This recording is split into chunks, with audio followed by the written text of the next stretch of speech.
This beach in Bali is just one of the thousands of beaches that have been tainted by the world's plastic pollution.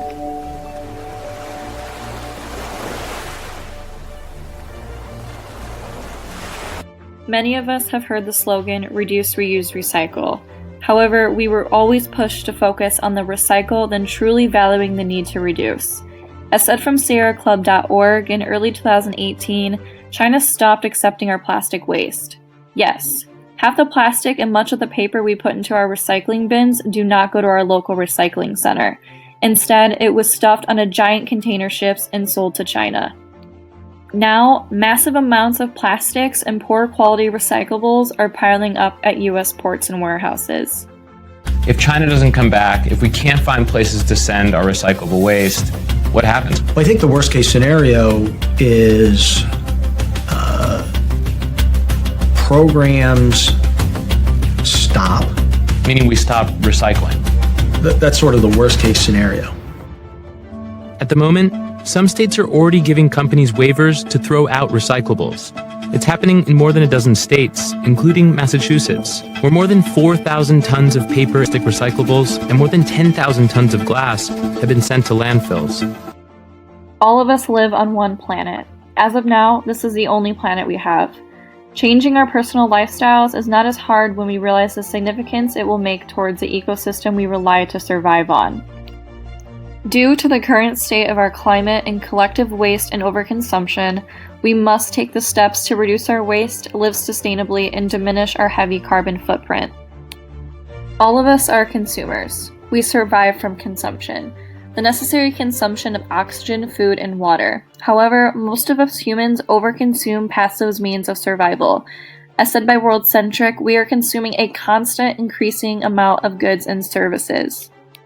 According to World Centric, as we continue to consume at an ever-increasing amount, the planet suffers from this over-extraction of resources. Our forests, fish, soil, minerals, and water result in degraded and collapsing ecosystems. Increased consumption also creates increased pollution and waste, and the very essentials for life get more and more polluted and toxic every day. The role of human activity has significantly added to the cause of climate change.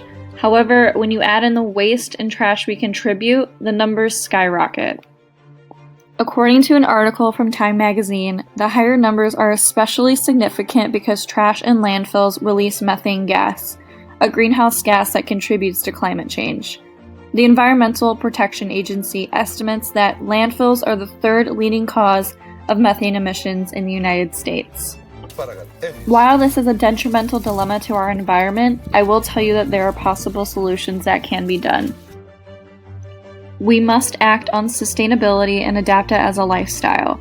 Living a sustainable lifestyle is an opportunity for people to support actions that will help them to reduce their carbon footprint, waste, and overconsumption. Sustainable living can solve the issues of overconsumption, but also is a promising route to end our use of plastics and other single-use waste. The most important sustainable change you can make is going plastic-free. According to the Center of Biological Diversity, cutting down on your plastic waste is just in a few simple ways. Use reusable bags when you shop. Ditch single-use water bottles, plastic straws, and avoid products made from or packaged in plastic whenever possible. Another step you can take is to eat less meat and eat it wisely. According to the Center of Biological Diversity, factory farming is one of the most environmentally destructive industries on the planet. If you eat meat, buy from local farmers rather than corporate. Cutting down your meat intake weekly can cut down the 40% of edible food in the United States that goes to waste. Other countries have already taken the steps necessary to reuse the collective waste. With recycling and sorting of garbage a way of life, Sweden is able to convert much of its waste into energy. With its 32 incineration plants, Sweden is considered the world leader in the field of waste to energy, or energy recovery.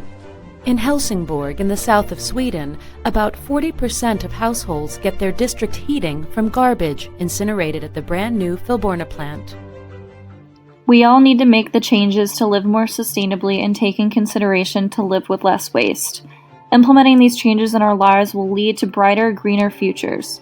We can make these changes even more significant by showing up on Tuesday, November 3rd, 2020 to the presidential election voting booths and vote for candidates with strong environmental platforms for the sake of our planet's future.